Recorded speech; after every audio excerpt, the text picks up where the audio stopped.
दोस्तों, brain rule में पढ़कर आप जानेंगे कि हमारे ब्रेन के 12 सीक्रेट रूल्स क्या हैं। इन 12 रूल्स को पढ़कर आप अपने दिमाग की शक्ति को 12 गुना बढ़ा सकते हैं तथा दूसरों से ज्यादा सफल बन सकते हैं, ज्यादा पैसा और खुशी पा सकते हैं। ब्रेन रूल्स नामक ये किताब साइकोलॉजी की एक बेस्टसेलर बुक के रूप में जानी जाती है। इसके लेखक डॉक्टर जॉन मदीना है, जो एक विख्यात साइकोलॉजिस्ट और मॉलिक्यूलर बायोलॉजिस्ट भी हैं। अपने अनुभवों के आधार पर उन्होंने बताया है कि हमारा दिमाग 12 नियमों पर काम करता है। आइए अब हम सभी 12 रूल्स के बारे में जान लेते हैं। आइए अब विस्तार से इन 12 रूल्स की चर्चा करते हैं। 1. सर्वाइवल। इंसान का ब्रेन जिंदा रहने के लिए बदलाव करता रहा है। ब्रेन ने सर्वाइव करना सीखा है, नहीं तो अब तक हम लोग खत्म हो चुके होते। आपने खुद देखा होगा कैसे पहले चेचक जैसी महामारियां होती थीं, लेकिन ब्रेन ने खुद को इवॉल्व किया, मतलब परिस्थितियों के हिसाब से खुद को चेंज किया, जिससे हमने मेडिकल में इतनी तरक्की कर ली और बीमारियों से लड़ने की दवाएं तैयार कर ली, जिससे इंसान सर्वाइव करने में सफल रहा। इंटरनेट के आविष्कार से तो सूचना जगत में क्रांति ही आ गई।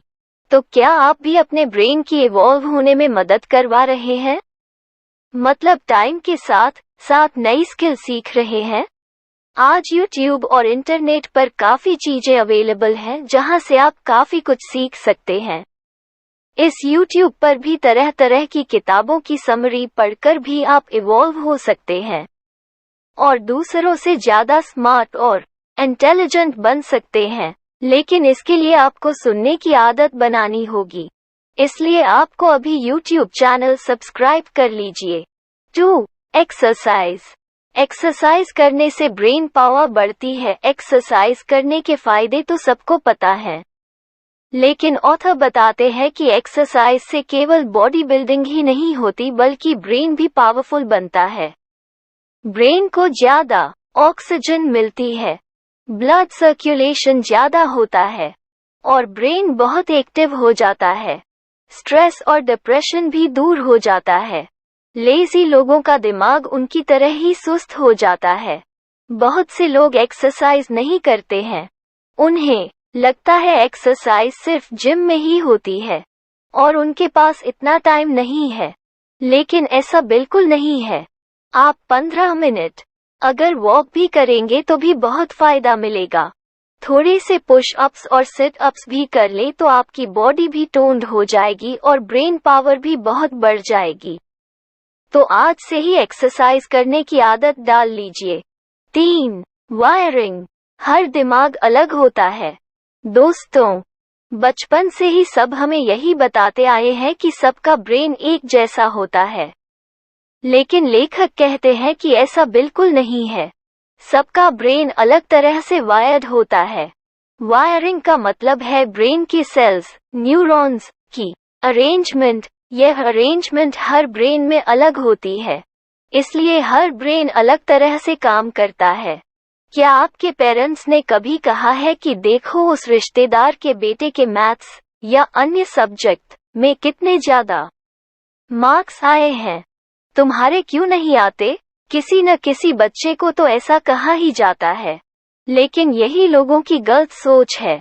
हो सकता है आपका दिमाग मैथ्स के लिए न बना हो, आपका ब्रेन बिजनेस के लिए बना हो, यूट्यूबर बनने के लिए बना हो, एक्टर बनने के लिए बना हो या कोई खिलाड़ी बनने के लिए बना हो, क्योंकि आपके ब्रेन की वायरिंग उस रिश्तेदार के बच्चे से अलग तरह की होगी। इसलिए आपने देखा क्यों ऐसी किताबें पढ़ना जरूरी है। अदरवाइज सारी सोसाइटी की सोच वही दकियानुसी विचारों वाली रहेगी। एनीवेज, हमें अपनी ब्रेन की पावर खुद पहचाननी होगी कि वो किस चीज के लिए बना है, फिर उस टैलेंट पर लगकर काम करना चाहिए। आपको सफलता जरूर मिलेगी। अगर आप पेरेंट्स हैं तो अपने बच्चों को दूसरों के साथ कंपेयर करना बिल्कुल बंद कर देना चाहिए। इससे बच्चे के आत्मविश्वास में कमी आती है, उसमें हीन भावना घर कर जाती है। फिर वो अपनी खूबी को भी निखार नहीं पाता और लाइफ में दूसरों से पीछे रह सकता है। इसके बजाय आपको उसकी खूबियों की पहचान करनी चाहिए, उनकी तारीफ करनी चाहिए और बच्चे का कैरियर उसी दिशा में आगे बढ़ाना चाहिए। 4. अटेंशन। ब्रेन बोरिंग चीजों पर ध्यान नहीं दे पाता। दोस्तों, बोरिंग चीजें किसे अच्छी लगती हैं? फिर वो चाहे बोरिंग मूवी हो या किसी ऐसे टीचर का लेक्चर। आपने खुद देखा होगा, कुछ टीचर कितना बेकार पढ़ाते हैं और बोर कर देते हैं। उनका लेक्चर सुनकर स्टूडेंट्स को नींद आने लगती है। न तो उनके लेक्चर में एनर्जी होती है, न कुछ नयापन। अगर आप ऐसे टीचर हैं तो अपने पढ़ाने के तरीके में कुछ नयापन लाइए। किताब से उठाकर जैसे का तैसे मत बोल दीजिए। थोड़ी मेहनत कीजिए। इंटरनेट और यूट्यूब पर सीखिए। सीखने की कोई उम्र नहीं होती। नए और इंटरेस्टिंग एग्जाम्पल लाइए। रोचक कहानियां ढूंढिए। बच्चों को मोटिवेट करिए। तभी आप एक अच्छे टीचर बन पाएंगे और बच्चे भी आपकी रिस्पेक्ट करेंगे। 5. Short term memory. कुछ चीजों को ब्रेन सिर्फ थोड़े समय के लिए याद रख पाता है। दोस्तों, जो चीजें ज्यादा इंटरेस्टिंग नहीं होती उनके लिए हमारी मेमोरी केवल शॉर्ट टर्म होती है। जैसे क्लास के लेक्चर का एग्जाम्पल फिर से ले सकते हैं। अगर आपको उस टॉपिक में इंटरेस्ट नहीं है तो आपका ब्रेन उसे केवल शॉर्ट टर्म के लिए याद रखता है। 1-2 घंटे बाद उसे भुला देता है। लेकिन अगर आपको मार्क्स लेने हैं तो याद तो रखना ही पड़ेगा, चाहे वो कितना भी बोरिंग हो। इसके लिए लेखक ने ट्रिक बताई है, रिपीट करने की ट्रिक। आप अपने टॉपिक को 5 बार रिपीट करिए, रात को सोने से पहले, सुबह उठकर, तीसरे दिन, फिर 7वें दिन, 15 दिन में और 1 महीने बाद। इतना करने पर आपकी short term memory long term में बदल जाएगी। आपके ज्यादा मार्क्स आएंगे और आप चीजों को देर तक याद रखने लगेंगे। बहुत से स्टूडेंट्स एग्जाम आने पर ही किताब खोलते हैं, तो अब इस आदत को बदल दीजिए। 15 मिनट ही सही टॉपिक का रिवीजन जरूर कीजिए। 6. Long term memory. कुछ चीजों को ब्रेन लंबे समय तक याद रख सकता है। अगर कोई चीज बहुत ज्यादा खुशी या गम से जुड़ी होती है तो ब्रेन को देर तक याद रहती है। यही कारण है कि दोस्तों के साथ ट्रिप हमें कभी नहीं भूलती। अगर कोई छोटा बड़ा एक्सीडेंट भी हुआ हो तो वो भी कभी नहीं भूलता। इसलिए हमें किसी भी टॉपिक को अगर याद करना है तो उसे इंटरेस्टिंग बनाकर समझने या समझाने की कोशिश करनी चाहिए। इससे ब्रेन उसे लंबे समय तक याद रख सकता है। ऊपर रिपीट करने का ट्रिक तो बताया ही गया है। 7. स्लीप। अच्छी नींद ब्रेन को हेल्दी रखती है। ब्रेन को स्वस्थ रखने के लिए अच्छी नींद लेना बहुत जरूरी है। दोस्तों, क्या आपको पता है, जब हम सोते हैं तो हमारी बॉडी खुद को 80% तक हील करती है। ब्रेन भी दिन भर की बुरे विचारों और दूसरे कचरे को साफ करता है। आपने देखा भी होगा, किसी से झगड़ा होने पर आपका मूड खराब हो जाता है, लेकिन जब आप अगले दिन सोकर उठते हैं तो आप अच्छा महसूस करते हैं, क्योंकि नींद के दौरान ब्रेन आपके बुरे विचारों को साफ कर देता है।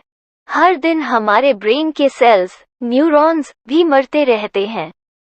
सोते समय ब्रेन इन न्यूरॉन्स को फिर से बनाता है, जिससे हमारा ब्रेन ठीक से काम कर पाता है। जो लोग लेट सोते हैं या ठीक से नींद नहीं लेते, उनके ब्रेन की एबिलिटी कम हो जाती है। ऐसे लोगों को एंजाइटी और डिप्रेशन भी होने लगता है। डिमेंशिया, याददाश्त की कमी और हैलुसिनेशन, चीजें दिखना भी हो सकते हैं। वे गुस्सैल और चिड़चिड़े भी हो जाते हैं। इसलिए 7-8 घंटे की नींद जरूर लें। आपका दिमाग हमेशा स्वस्थ रहेगा। 8. स्ट्रेस। स्ट्रेस में ब्रेन कोई भी काम अच्छे तरीके से नहीं कर पाता है। स्ट्रेस हमारे ब्रेन के लिए सही नहीं है, क्योंकि स्ट्रेस से हमारे बहुत से न्यूरॉन्स जल्दी मरने लगते हैं।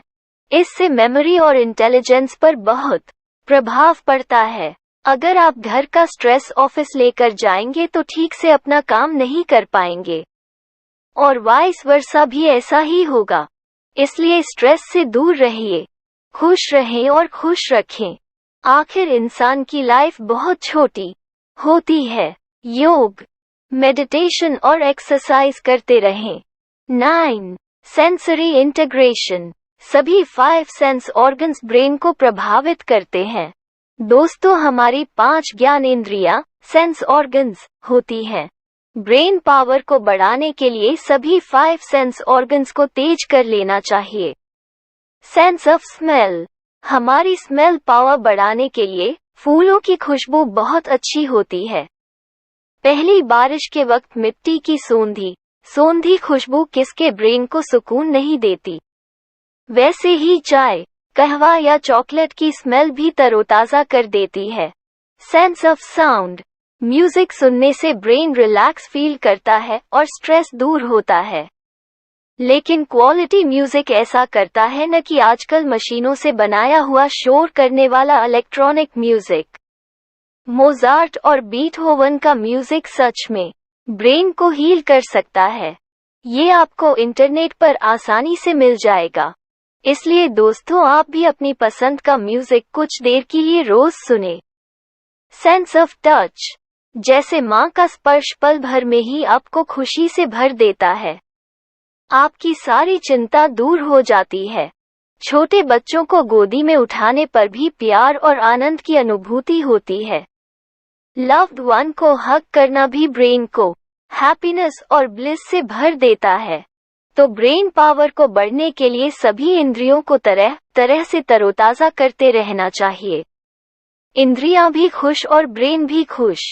10. विजन। सबसे ज्यादा महत्वपूर्ण दृष्टि होती है। सभी ज्ञानेंद्रियों में सबसे ज्यादा याद रखने में सहायता करती है दृष्टि या सेंस ऑफ साइट। हम देखी हुई चीज को ज्यादा याद रख पाते हैं बजाय सुनी हुई चीज के। आप अपनी क्लास के बच्चों के चेहरों को याद रख पाते हो, लेकिन उनके नाम शायद आप भूल जाएं। कुछ साल उनसे न मिले तो नाम तो बिल्कुल ही भूल जाते हैं, लेकिन चेहरे नहीं। ऐसे ही किसी स्टोरी को पढ़कर आप उसे भूल जाते हैं, लेकिन अगर उस पर फिल्म बन जाए तो उसका एक एक सीन आपको याद रहता है। सोचिए, अगर मैथ्स का टीचर अगर बोलकर ही आपको क्वेश्चन समझाए तो क्या किसी को समझ आ पाएगा? जब टीचर बोर्ड पर लिखकर समझाता है और आप उसे देख पाते हैं तभी आपको समझ आता है। इसलिए आप भी हो सके तो टफ चीजों को देखकर समझने की कोशिश करें। जैसे अपने गोल को कॉपी में लिखकर देखें, आपको अपना उद्देश्य ज्यादा समझ आएगा। 11.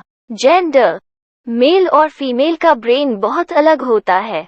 एक एक्सपेरिमेंट में पुरुष और महिलाओं को हॉरर फिल्म दिखाई गई। मेल्स में दिमाग का राइट हिस्सा एक्टिव दिखा, जबकि फीमेल में लेफ्ट वाला हिस्सा एक्टिव हुआ।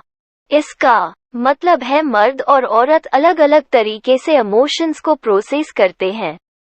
प्यूबर्टी, किशोरावस्था आने पर भी मेल और फीमेल में अलग अलग बिहेवियर दिखाई देते हैं। लड़के एंटी सोशल हो जाते हैं, गुस्सैल और तोड़ फोड़ मचाने लगते हैं, जबकि लड़कियां इमोशनल हो जाती हैं, जरा सी बात पर नाराज हो जाती हैं या रोने भी लगती हैं। इसलिए साइकोलॉजी को समझकर ही बर्ताव करना चाहिए। 12. एक्सप्लोरेशन। ब्रेन एक्सप्लोर करने यानी खोजबीन करने के लिए बना है। ह्यूमन का ब्रेन चीजों को एक्सप्लोर करने के लिए बना है।